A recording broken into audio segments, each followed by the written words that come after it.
Kita sama-sama persiapkan hati kita, kita mau menyanyikan lagu Rohmu yang hidup penuhiku. Rohmu yang hidup penuhiku, mengalir dalamku. Jiwaku tenang bersamamu dalam naunganmu. Ku buka hati untuk jamahanmu, berserah penuh di hadiratmu. Kau ambil alih seluruh hidupku di altarmu, menyembahmu. Katakan, Rohmu yang kudus pulihkanku. Rohmu yang kudus pulihkanku. Engkaulah damaiku. Ku hidup oleh anugerah-Mu yang menyertaiku, yang menyertaiku, yang menyertaiku. Ku buka hati untuk jamahan-Mu, berserah penuh di hadirat-Mu. Kau ambil alih seluruh hidupku di altar-Mu, menyembah-Mu. Sekali lagi katakan, ku buka hati untuk jamahan-Mu, berserah penuh di hadirat-Mu. Kau ambil alih seluruh hidupku di altar-Mu, menyembah-Mu. Kau ambil alih, Kau ambil alih seluruh hidupku di altar-Mu, menyembah-Mu. Kau ambil alih seluruh hidupku di altar-Mu, menyembah-Mu.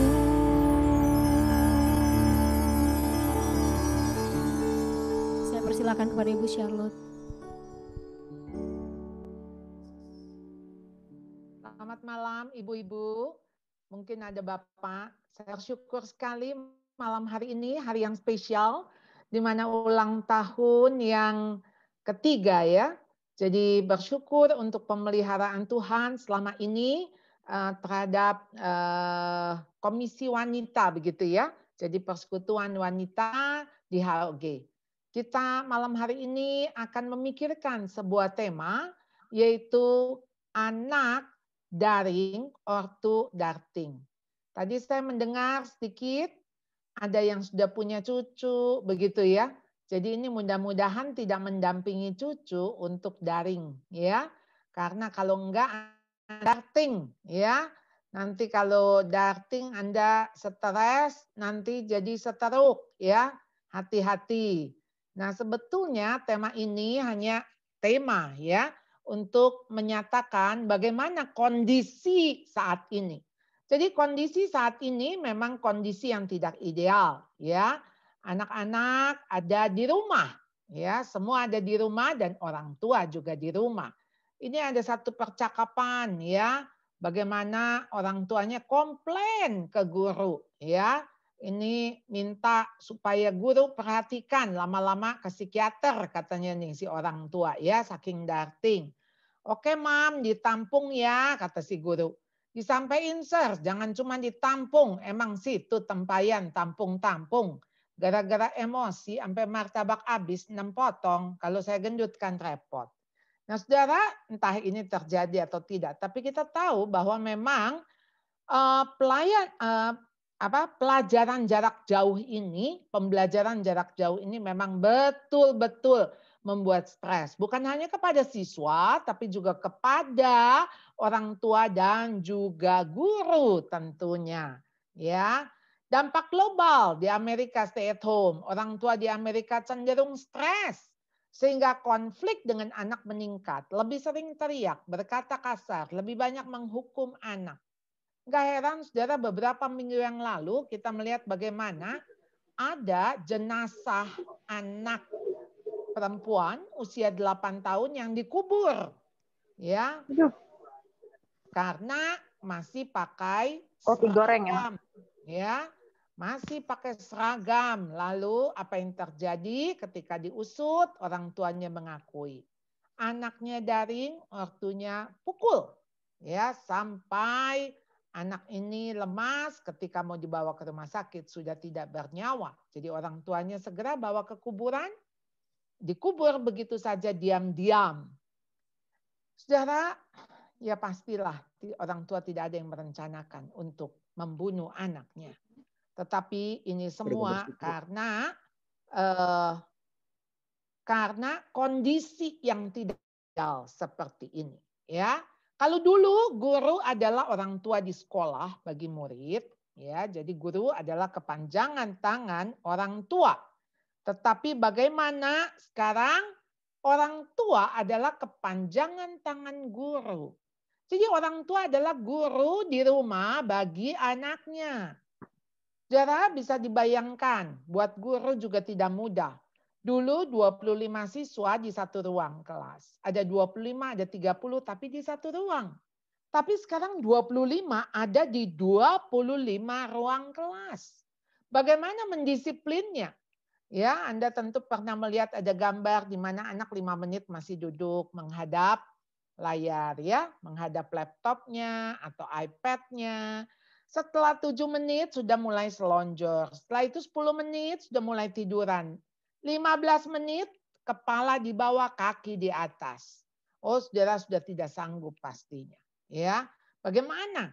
Dan memang setelah diteliti, saudara, akibat PJJ ini di seluruh dunia, ya, pencapaian itu menurun. Ya, jadi yang namanya proses-proses pembelajaran tidak maksimal. Saudara, ini tidak bisa dipungkiri. Terjadi perlambatan. Jadi bukan hanya di dunia ekonomi, di dalam pendidikan juga begitu. Nah, di dunia fisik, ya, sekarang ini kan yang kita takutin, ya, sakit, ya. Tetapi sebetulnya ada sakit yang lebih lagi, ya. Nah, saudara, coba kita lihat ini. Mudah-mudahan terdengar. Pancasila. Tunggu, dengar dulu. Pancasila. Pancasila. Satu. Coba lihat di sini. Pancasila. Satu. Yang Tuhan. Ketuhanan yang Maha Esa. Ketuhanan yang Maha Esa. Dua. Tunggu. Ketuhanan yang Maha Esa. Yang Maha Maha Esa.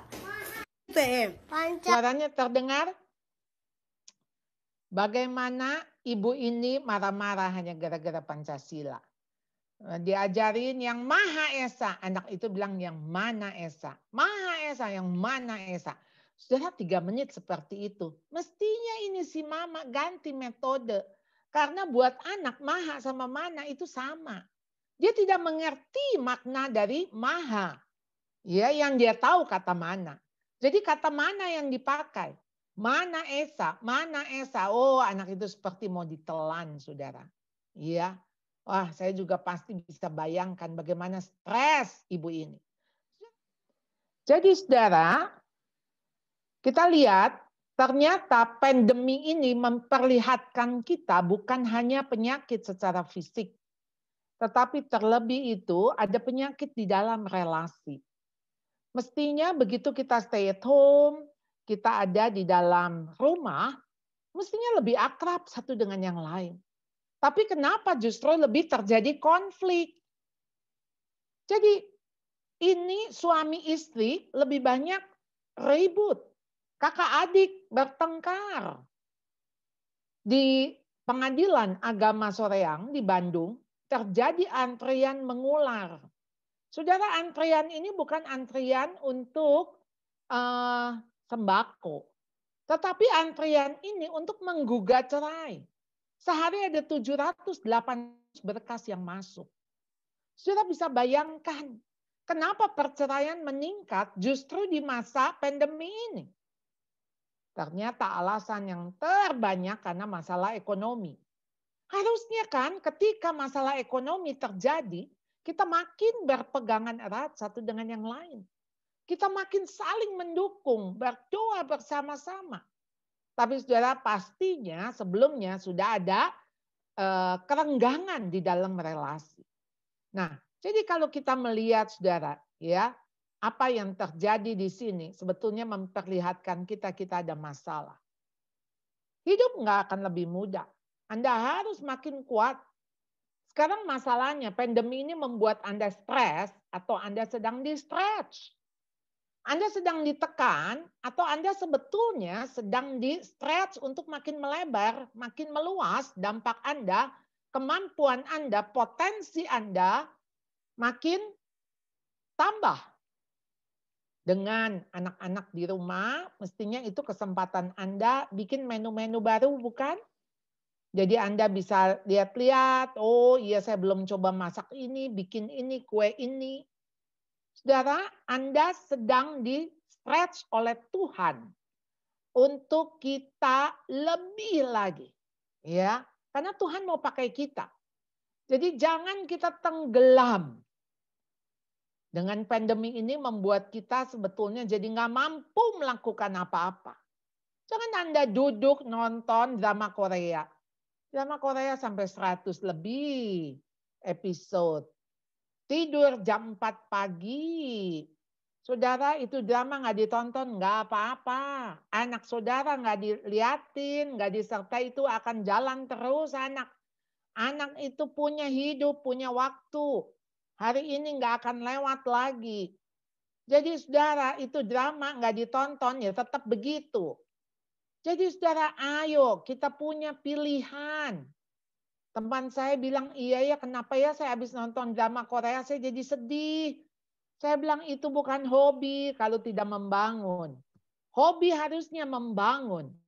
Membangun kita untuk lebih baik. Kalau itu tidak membangun, itu bukan hobi, itu candu. Jadi saudara hati-hati. Ayo, hidup kita sedang di-stretch. Nah, sekarang kalau kita ngomongin soal penyakit, ada P3K. P3K di sini penerimaan, perubahan, pengampunan, dan K-nya adalah kasih. Saudara, penerimaan, saudara. Saudara harus terima kondisi ini, seperti ini. Siapa sih yang mau? Enggak ada yang mau. Seluruh dunia, saudara. Saudara, sekarang yang sakit tambah banyak, yang meninggal tambah banyak. Saudara, kalau saudara nggak bisa terima kondisi ini, yang ada apa? Saudara frustrasi, saudara stres. Saudara, kita terima suami yang di PHK. Kita mesti terima. Jadi sesuatu yang terjadi di luar diri kita yang tidak bisa kita kendalikan, kita hanya bisa accept, menerima. Sementara kalau itu yang terjadi, kalau itu di dalam diri kita, kita bisa mau berubah. Jadi kita jangan cuma terima diri saya, oh ya memang saya begini orangnya, saya begini, oh no. Saudara terima yang saudara tidak bisa kendalikan. Tetapi yang saudara bisa kendalikan tentu saudara harus rubah. Saudara terima diri, itu akan membuat saudara bisa terima keadaan. Kalau keadaan bisa diterima, saudara akan memudahkan saudara menerima orang lain. Menerima suami, menerima anak, menerima apa yang terjadi, terimalah. Karena dengan menerima itu awal saudara bisa bersyukur. Bersyukur untuk apapun juga. Bersyukur dalam segala hal. Jadi saudara, kenapa kita sulit menerima? Karena ada ekspektasi yang salah. Ekspektasi dengan harapan, kalau itu jauh saudara, ada kesenjangan. Dan kesenjangan disitulah yang namanya kecewa. kesenjangan itu ya, kalau kekecewaan itu terus-menerus itu namanya frustasi. Saudara, ketika ekspektasi salah, saudara mengatakan seandainya ya kamu begini, seandainya. Saudara, itu seandainya itu if. Aduh, semuanya if. If itu yang masih di awang-awang, saudara. Enggak nyampe ke bumi. Atau menghakimi, menyalahkan. Ini gara-gara kamu. Menyesali kalau saja kamu tidak melakukan ini. Atau pola pikirnya seharusnya kamu. Seharusnya. Saudara, kata seharusnya di sini saudara. Udah tahu dia nggak begitu. Seharusnya, oh saudara, itu menambah kekecewaan saudara. Jadi fungsi dan peran sebagai orang tua apa saudara kepada anak. Ya, termasuk juga di dalam pasangan. Marilah kita menuntun, bukan menuntut. Saudara, kalau saudara sedang menuntun, pasti saudara menggenggam, bukan mencengkram.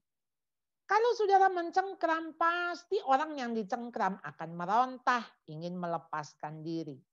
Saudara ketika menuntun pasti jalan beriringan. Tidak mungkin saudara jalan di depan, dia di belakang, itu namanya menyeret. Saudara di dalam menuntun, saudara ada kebersamaan, beriringan, saudara bisa berinteraksi, berkomunikasi. Saudara sama seperti Tuhan menuntun kita. Dia menuntun kita ke padang yang berumput hijau. Saudara, kita dituntunnya langkah demi langkah. Saudara, pada waktu kita dituntun, saudara, apa perasaan yang ada? Perasaan nyaman, perasaan aman. Saudara, orang itu kalau dituntut, pastilah yang timbul keterpaksaan. Karena namanya juga dituntut, terpaksa. Jadi saudara, ayo, anak-anak tuh dituntun, bukan dituntut, saudara. Ya, ketika saudara mau membangun relasi, nggak bisa relasi itu dengan tuntut-menuntut. Ya, relasi lebih penting daripada prestasi. Untuk saat ini, saudara, tadi saya sudah katakan, prestasi anak-anak menurun dengan adanya PJJ. Tentu tidak semua, tapi ini angka dalam konteks rata-rata. Di mana-mana. Karena memang sulit sekali untuk anak-anak bisa belajar hanya dengan menatap layar. Khususnya tingkatan TK dan SD. Mungkin SMP, SMA, apalagi perguruan tinggi memang bisa belajar mandiri. Tapi bagaimana dengan anak-anak? Oleh karena itu saudara, tidak perlulah demi prestasi saudara akhirnya anak itu dihajar, ditampar, dipukul. Oh, saudara, sedih sekali saya baru diceritakan bahwa bagaimana guru menyaksikan orang tua itu memukul anak persis di depan layar. Jadi semua anak lain juga melihat, guru melihat, sedihnya luar biasa. Saudara, saat ini saya harus mengatakan kepada orang tua murid, kalau anak Anda bikin PR, tugas dibuat, diserahkan, nggak usah takut, pasti naik kelas. Aduh, udah dijamin lah naik kelas. Asal PR dibuat, tes dikerjakan gitu. Jadi jangan hanya gara-gara mempertahankan angka. Saudara, relasi itu dikorbankan. Saudara marahnya 5 menit. Memperbaikinya 5 bulan. Kalau bisa, ternyata 5 tahun baru beres. Rugi banget. Saudara mengeluarkan kata-kata yang menyakitkan 5 menit, tapi dia ingat seumur hidup. Jadi saudara, ayolah ya, kapan sih kita melihat kesalahan sebagai sebuah kelemahan? Kalau kesalahan sebagai kelemahan yang karena ketidaksengajaan, karena ketidaktahuan, karena memang keterbatasan, Anda harus terima. Terimalah dia. Saudara, lain halnya kalau kesalahan sebagai bentuk kejahatan atau kenakalan karena ada motif jahat, motif memberontak, itu harus dikoreksi. Jadi saudara, ya namanya juga lemah, nggak apa-apa, ya latihan lagi gitu kan? Ya, kita ini semua juga barang cacat. ada kelemahan, nggak ada manusia perfect sempurna. Nggak bisa matematika, nggak apa-apa. Latihan lagi, nggak usah dimarahin. Nggak bisa matematika dimarahin bukannya tambah bisa, tambah nggak bisa. Sama seperti saya, saudara saya tuh nggak bisa nari. Saya olahraganya kurang, kinestetiknya kurang.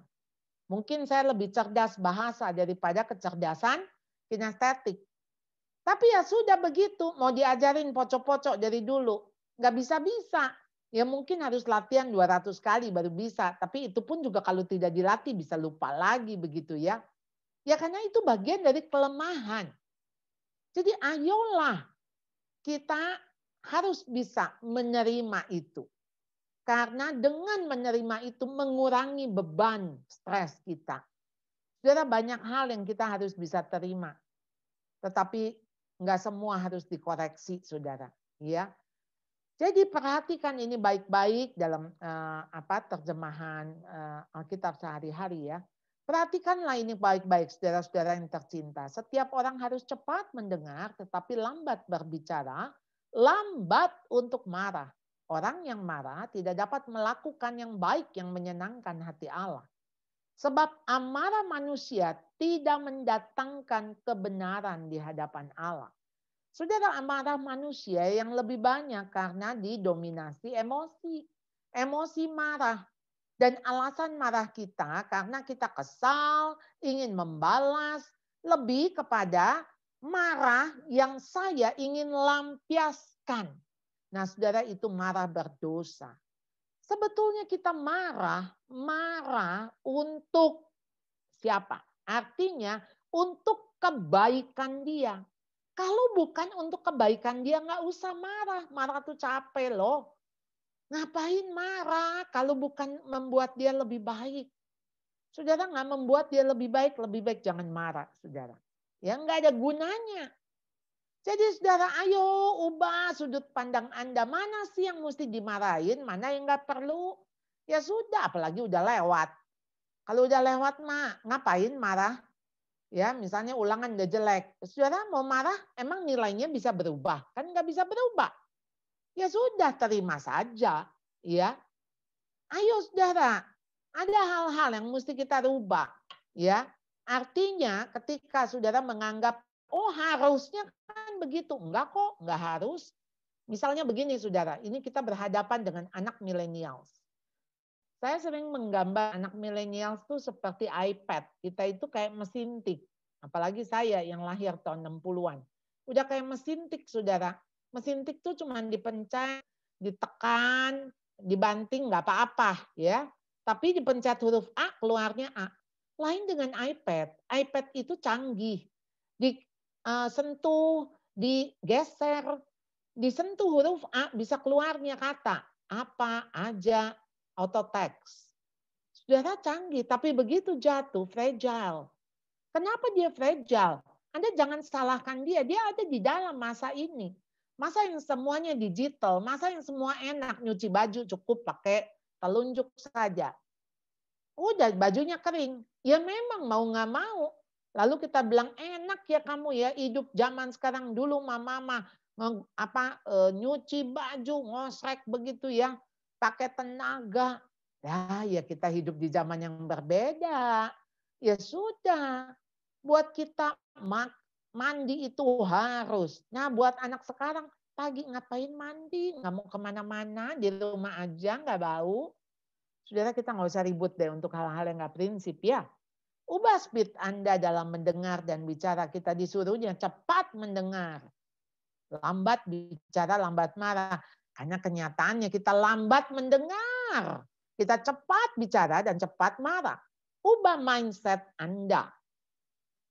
Kalau melihat anak salah atau pasangan salah, orang lain salah, ya sudah Tuhan izinkan kok itu terjadi.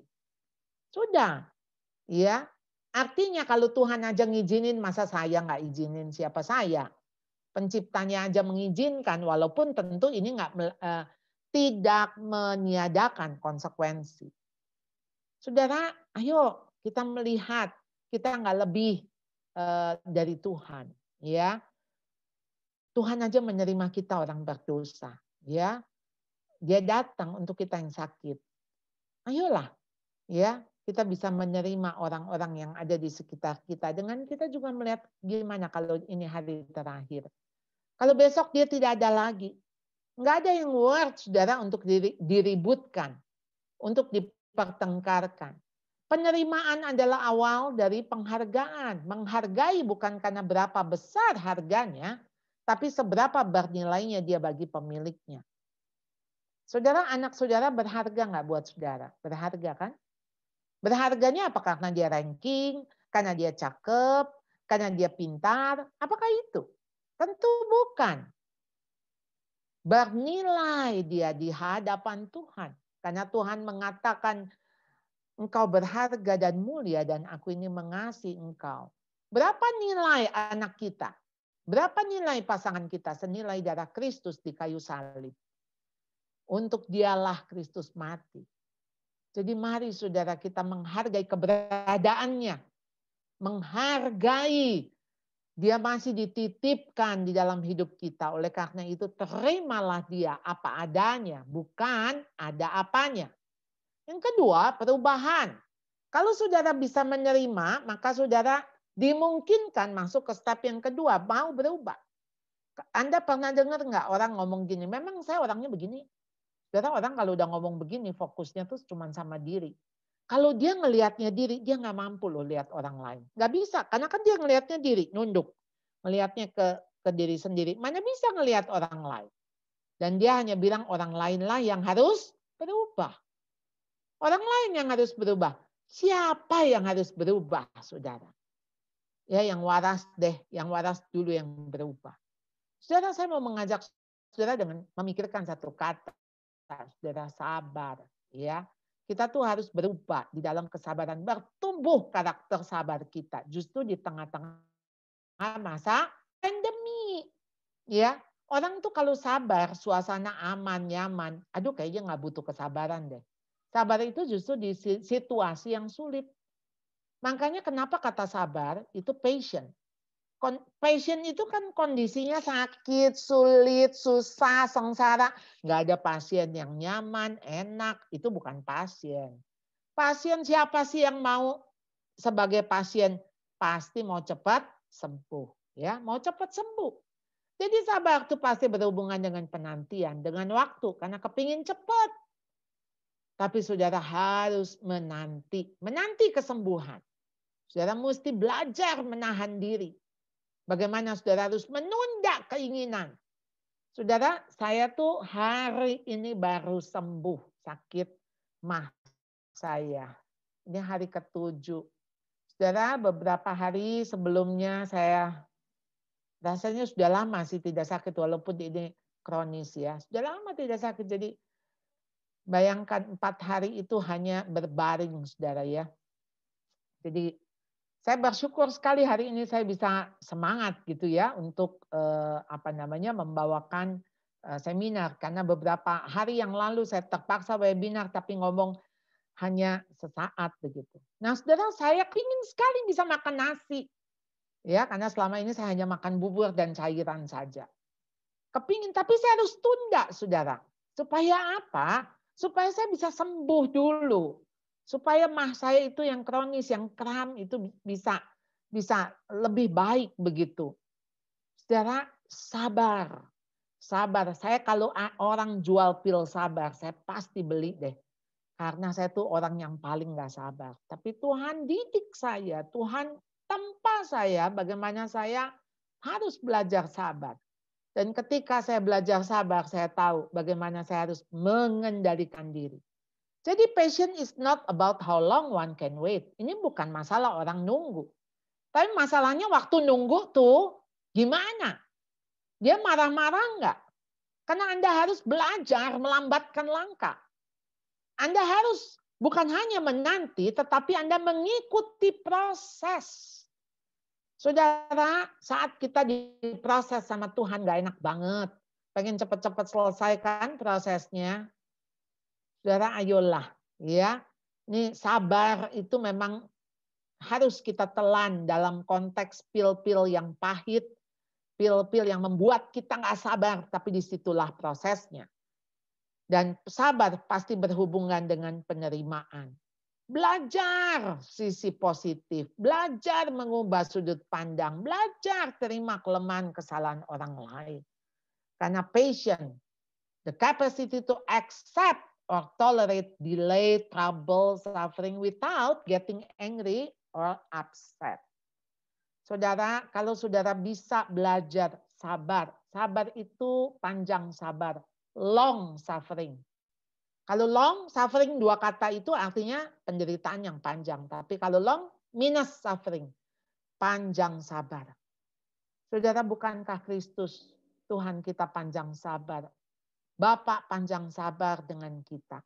Ya, makanya ketika kita berdosa jatuh lagi, saudara, dia terus seperti Bapa yang menanti anak yang hilang untuk kita kembali pulang. Jadi perubahan adalah awal dari pertumbuhan. Bertumbuh dalam karakter menjadi serupa Kristus. Harus berubah. Saya yang hari ini lebih baik dari saya yang kemarin. Saya yang besok lebih baik dari saya yang hari ini. Saya harus berubah. Berubah menuju kedewasaan ke arah Kristus. Kristus seperti apa ya? Saya mesti kayak apa? Di dalam karakternya. Belajarlah padaku sebab aku lemah lembut dan rendah hati. Aku akan memberikan ketenangan. Saudara memang harus lemah lembut dan rendah hati baru bisa tenang, saudara. Dan perlu tenang untuk bisa lemah lembut dan rendah hati. Yang ketiga, pengampunan. Saudara, di masa-masa pandemi ini kesalahan terlalu banyak yang kita lihat. Entah anak, entah suami, entah istri. Karena tiap hari kita lihat kan 4L kan, lu lagi. Saudara, Ruth Graham mengatakan the marriage is a union of two forgivers. Perkawinan adalah persatuan dari dua orang pengampun. Jadi kita ini mesti dua orang pengampun, saudara. Karena kita ini pasti berhadapan dengan orang yang salah. Apa itu pengampunan? Sebuah keputusan yang menyakitkan. Oh, saudara, mau mengampuni aja menyakitkan. Makanya tidak mudah untuk bisa membuat keputusan mengampuni. Karena itu pasti menyakitkan. Kenapa menyakitkan? Karena kita sedang menyerahkan hak kita untuk membalas. Ya, hak itu kita serahkan. Mestinya kan ketika kita disakiti, kita mau nyakitin lagi. Itu secara natural. Tetapi sekarang kata Tuhan, no. Kamu harus ampunin. Ampunin yang artinya waktu saudara ampunin, saudara mengatakan saya tidak akan membalas. Ya, berarti saya menerima. Nah, saudara, menerima orang yang melukai kita itu sebagai alat yang Tuhan pakai untuk membentuk kita. Saudara, berapa kata kerja di sini? Menyakitkan, menerima, melukai, membentuk. Saudara, orang-orang yang menyakiti kita tuh Tuhan bisa pakai. Bagaimana Yusuf bisa mengatakan, sekalipun engkau meraka-raka yang jahat, Tuhan meraka-rakakannya untuk hal yang baik. Saudara, segala sesuatu turut bekerja sama di dalam mendatangkan kebaikan. Kebaikan, yaitu untuk menjadi serupa dengan Kristus. Kebaikan kita itu serupa dengan Kristus. Jadi pengampunan itu bukan untuk orang lain, saudara. Pengampunan itu sebenarnya untuk diri kita. Supaya kita bisa sembuh dan move on. Ya. Jadi pengampunan merupakan awal dari pemulihan. Saudara kalau mau sembuh, saudara mengambil keputusan, I will forgive. Saya mau mengampuni. Dimulai dari menerima pengampunan Tuhan kepada diri sendiri. Terima dulu. Karena begitu kita mau mengampuni, artinya sebelumnya kita sudah sakit hati, bukan? Ketika kita sakit hati, saudara, kita sudah berdosa. Karena yang sakit hati itu ego kita yang sakit. Kita minta ampun dulu sama Tuhan. Tuhan ampuni saya karena saya sakit hati, Tuhan. Saya sakit hati karena ego saya yang sakit. Ampuni saya, Tuhan. Ketika saudara menerima pengampunan Tuhan, maka saudara punya kuasa untuk mengampuni. Maka saudara dimampukan untuk bisa mengampuni orang lain. Mengampuni dan diampuni itu menjadi satu koin dengan dua sisi. Makanya kenapa di dalam doa Bapa kami, ampunilah kami seperti kami mengampuni orang yang bersalah kepada kami. Jadi saudara, kasih ya. Tadi P yang pertama penerimaan, 2 perubahan, yang ketiga pengampunan, dan semua ini diikat oleh kasih. Kasih yang mengikat dan yang menyempurnakan. Kasih selalu melindungi, selalu percaya, selalu berharap, selalu bertahan, saudara. Ya, dan kasih tidak pernah gagal. Jadi saudara, ayo, dia sabar menanggung segala sesuatu. Jadi dengan kasih, saudara. Dengan kasih, saudara bisa menerima. Saudara nggak perlu suka sama orang itu. Nggak perlu, kadang kita juga nggak suka dengan perbuatannya. Tapi saudara terima dia. Saudara terima, baru saudara bisa mengasihi.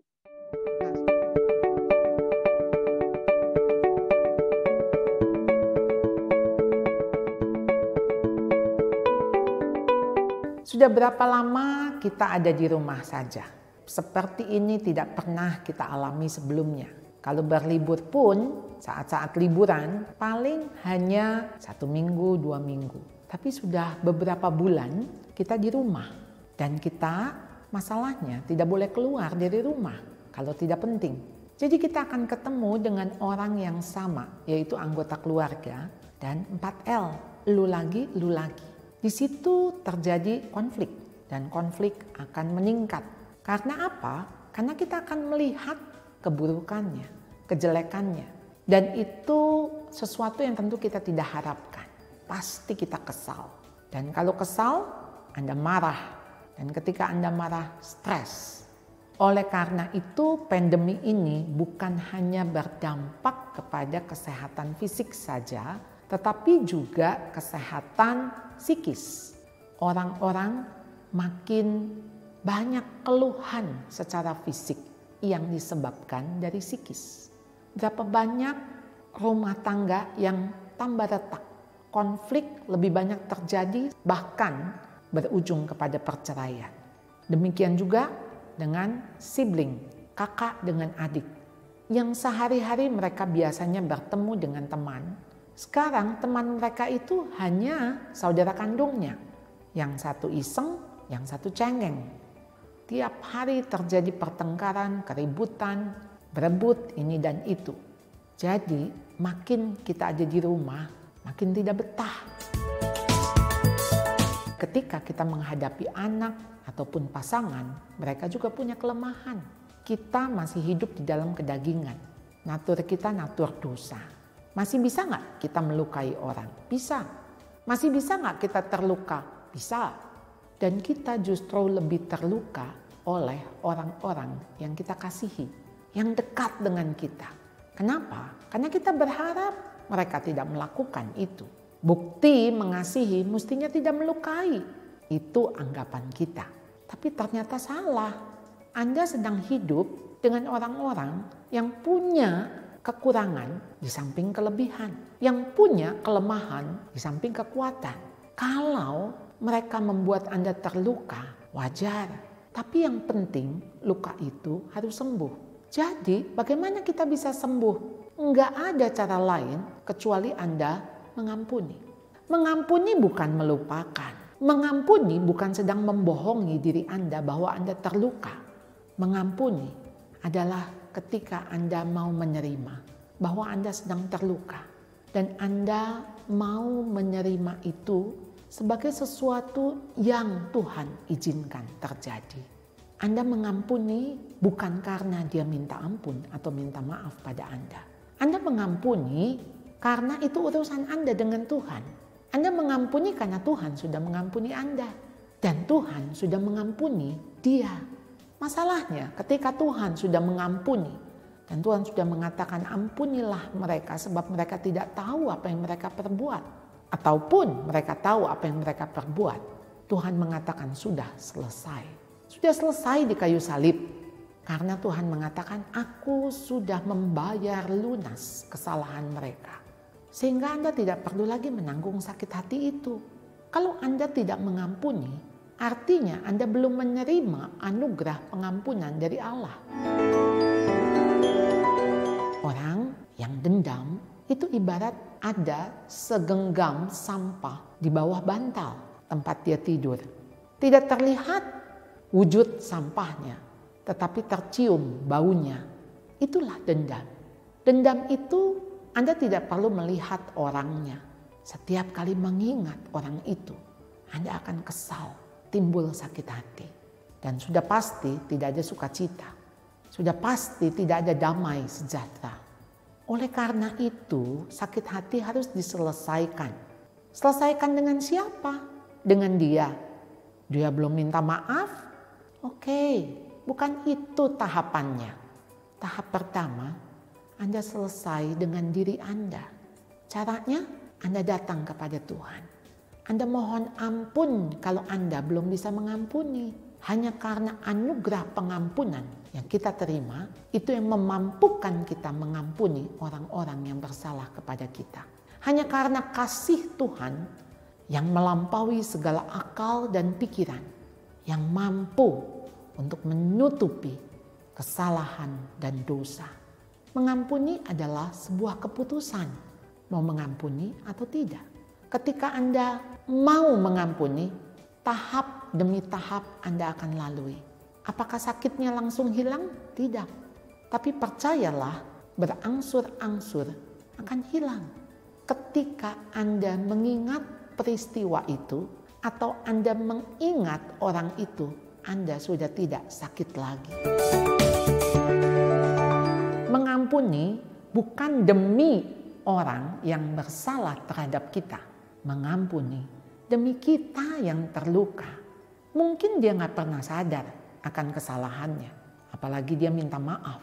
Apakah selama dia tidak minta maaf, tidak mengakui, Anda terus menyimpan kesalahan dia? Dan yang Anda simpan adalah sampah. Hati Anda harus bersih. Setiap saat kita siap dipanggil Tuhan. Ketika Tuhan memanggil kita, apakah hati kita bersih? Oleh karena itu, kitalah yang harus memutuskan. Hati saya bersih dari sampah-sampah kesalahan orang lain. Saya selesaikan. Dengan siapa? Dengan Tuhan.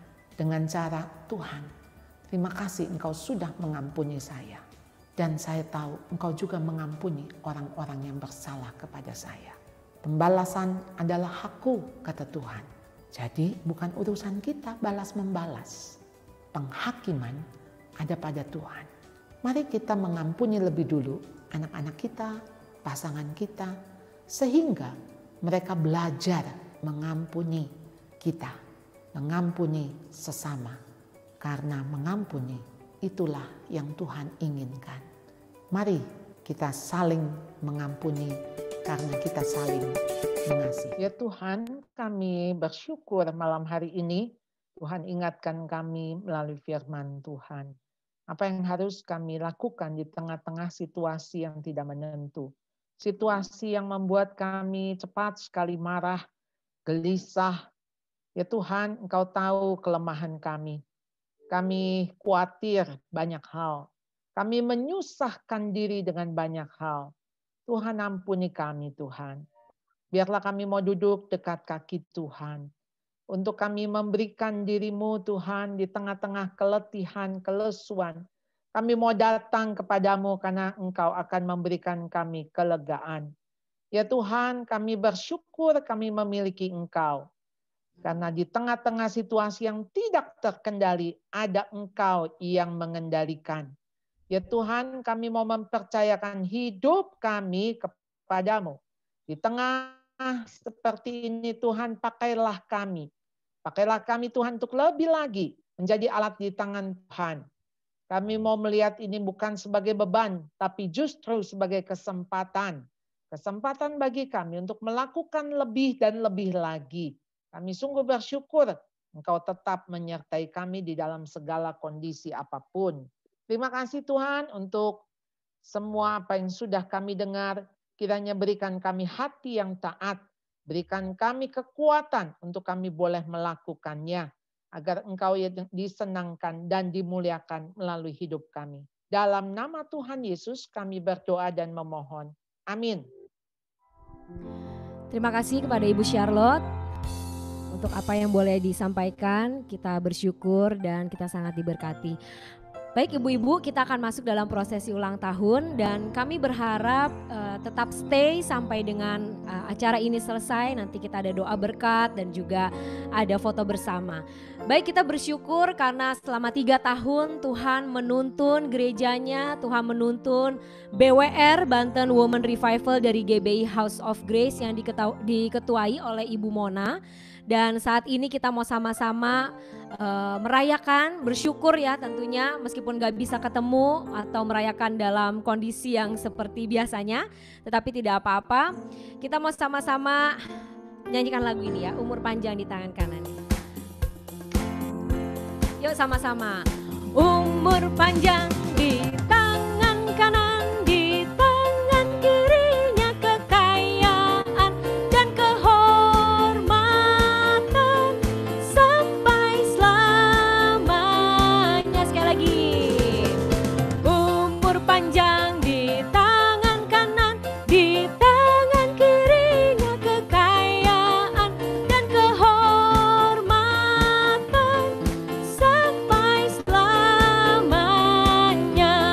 sampai selamanya, sampai selamanya. Yeay, kita tiup lilinnya sama-sama ya. 1, 2, dekat ke layarnya. 3. Yeay. Oke, saya persilakan kepada Bu Mona. Halo ibu-ibu, Halo. semua diberkati. Yang diberkati angkat tangan semua. Haleluya. Haleluya. Terima kasih buat Ibu Charlotte sebagai narasumber speaker malam hari ini. Saya percaya kita semua diberkati melalui hambanya Ibu Charlotte Priyatna.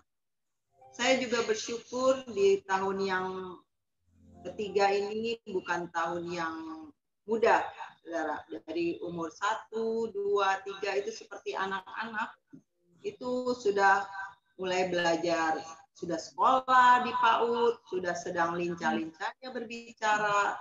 Dan saya percaya di tahun yang ketiga ini Banten Women Revival, para ibu-ibu di GBI House of Grace sedang membuat anak-anak, sedang melahirkan generasi-generasi muda, generasi anak-anak yang takut akan Tuhan.